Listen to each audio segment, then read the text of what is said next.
Otep à tous, bien-aimés frères et sœurs, la Corée du Nord se prononce. Elle se prononce en faveur de l'Iran. La Corée du Nord est prête à intervenir. La Corée du Nord soutient l'Iran. La Russie, je vous ai dit, la Russie a condamné, la Chine a condamné hein, l'attaque d'Israël sur Irak. Donc, on voit très bien, la Corée du Nord a des accords avec la Russie. Poutine a compris quelque chose de fondamental, que beaucoup ne comprennent pas encore. Est-ce que j'ai entendu des gens dire que mais pourquoi Poutine n'intervient pas? Pourquoi la Chine n'intervient pas? Des trucs comme ça. Ils savent bien que les États-Unis sont derrière Israël, les pays européens, même le maigrichon là de Macron, ce minable, le plus nul des présidents de la Ve République, même lui aussi il veut faire ouvrir sa gueule. Non. La Russie fait comme les autres. La Chine fait comme les autres. La Russie et la Chine, et plutôt et l'Iran, ont des accords. Ils n'ont pas d'alliance.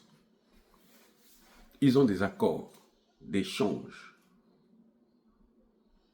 concernant la technologie, le commerce,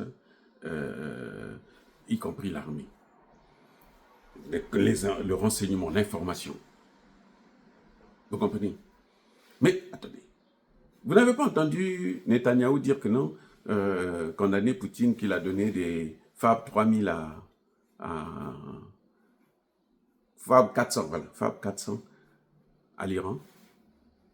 Les Fab là, c'est quoi? C'est un système de défense. Vous comprenez? C'est un système de défense. La Russie, mais écoutez, je vous ai envoyé l'intervention de l'ambassadeur russe aux Nations Unies. Ça, c'était quand? C'était hier, selon. Qui disait que non. Qui a condamné, il dit c'est une aventure irresponsable et dangereuse. Ce sont des attaques inhumaines. Il dit on aurait pu, c'est-à-dire qu'aujourd'hui, on serait là, en fait, pour parler de la Palestine, de Gaza, mais on est obligé de parler de l'Iran parce qu'il y en a un qui prend maintenant, qui a la grosse tête. Vous avez entendu la représentante ou le représentant des États-Unis encore faire que non, nous on soutient parce que Israël a le droit de se défendre. Si vous avez entendu ça. Parce que ça chauffe, les amis. Oui. Vous comprenez? Quand la Corée du Nord intervient comme ça, mais lui aussi il a son proxy, il a son maître. chacun tue. Quand les enfants, écoutez, les enfants se disputent. Deux enfants sont en train de se disputer. Le papa, il vient. Surtout le papa de celui qui est agressé. Qu'est-ce qu'il fait? Vous croyez qu'il va venir pour taper celui qui est en train de taper son fils? Non. Il va chercher à les séparer. Quand il va voir son fils, il l'amène à côté, il dit, la prochaine fois, là, si tu donnes un coup de poing, toi tu lui donnes deux. Comme ça, si son père intervient, moi, je vais maintenant affronter le père. C'est comme ça. C'est que vous voyez là, c'est ça. C'est-à-dire que Poutine a compris que les Américains font une guerre par proxy. C'est pas Israël qui est en train de se battre. C'est pas Israël. Ce sont les États-Unis. C'est des proxys. Oui. Ce sont les États-Unis. Donc, pourquoi voulez-vous que Poutine aussi vienne? Ils disent, alors que Poutine a plein des Russes qui vivent en Israël, qui sont israéliens, qui ne peut pas se faire ça. Sinon, sa politique est complètement... Il aura des problèmes. Ce sont des millions de Russes qui vivent là-bas, qui sont israéliens, qui sont juifs. Ils étaient partis les chercher parce que bon, ils avaient pensé qu'il y en avait aussi là-bas. Bon. Comme il y a même des Noirs, non? Des Falachas. Vous savez ça, non? On les a pris, on les a amenés. Ils font le ménage dans leur maison, comme d'habitude, puisque ils sont les esclaves. Il faut... oui. Bref, les plus chanceux, bon, ils vont dans l'armée, et puis bon, si là, comme ils ont eu un os, bon, ils peuvent se casser la figure là-bas. Mais sinon, non. Le travail, c'est les ménages. Bref. Chacun est derrière son poulain. Il donne des conseils, il donne des consignes. C'est pour ça que, aujourd'hui là même, Trump a appelé encore Poutine. Personne n'a dit, personne, ni Poutine, ni Trump, n'a dit ce qu'ils se sont dit.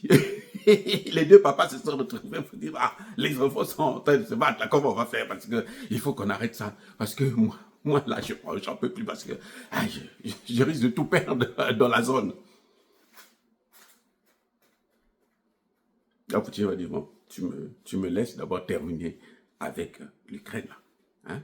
Tu ne donnes plus rien, je l'écrase complètement, je prends tout, et puis après, maintenant, je vais demander à mon cadet de se tranquilliser un peu là. Petit, calme-toi, calme-toi, calme-toi. Bois de l'eau froide là, et respire un peu là. Ah, papa, c'est bien. C'est ça. L'Iran n'est pas seul. C'est ça que je voulais dire. Autant Israël n'est pas seul. C'est pour ça que les gens sont en train de craindre une troisième GM.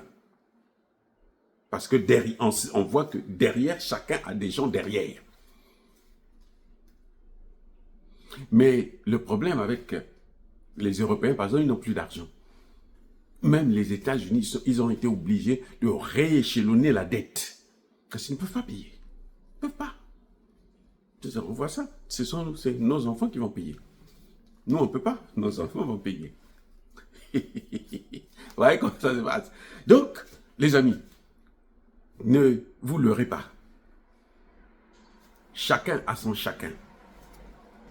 Permettez-moi la tautologie un peu. C'est une façon de faire ça comme si c'était un peu comique parce qu'il ne faut pas être trop stressé. Hein? Sinon, on ne peut pas respirer. C'est dommage ce qui est en train de se passer. Le monde a besoin de la paix.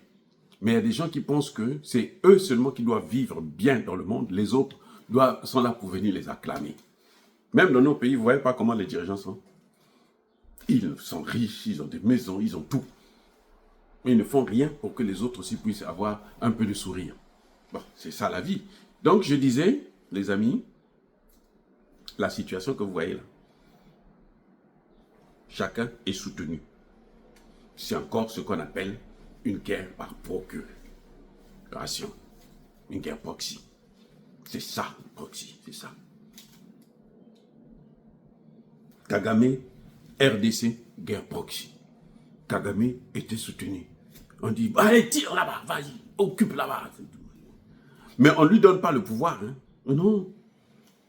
30 ans, Kagame n'a jamais pu prendre de Kivu. Il prend, il sort, il s'en va. Il prend, il sort, il s'en va. Et vous comprenez ça, quand vous voyez les négociations, Tshisekedi qui dit, bon, monsieur Tom, prends les matières premières. Au lieu d'aller chercher en Ukraine, là, les Russes ont déjà tout pris. Prends, ça est là, viens prendre. Laisse-moi seulement mon peuple. Il est là, il faut accord de paix, il faut... Et il y a des Congolais qui viennent vous dire, non, Trump, c'est lui, hein, lui. Oh, c'est lui qui a, pendant les 30 ans là, ce sont les mêmes Américains qui ont détruit les États-Unis et la RDC. Parce qu'il ne faut pas que la RDC puisse être une puissance. Et puis vous allez me dire que non, ils vont maintenant venir investir pour que ce soit une puissance. L'Arabie, ça va dire, tu fais quoi? Les F-16 L'Iran est le premier pays à détruire les F-16, les F-35. Même, attendez, l'Iran a détruit F-35, on dit avion fictif. C'est-à-dire que quand ça passe là, vous ne voyez pas ça. L'Iran a vu ça et il a descendu ça. Et il a arrêté les pilotes. Les amis, soyez bénis.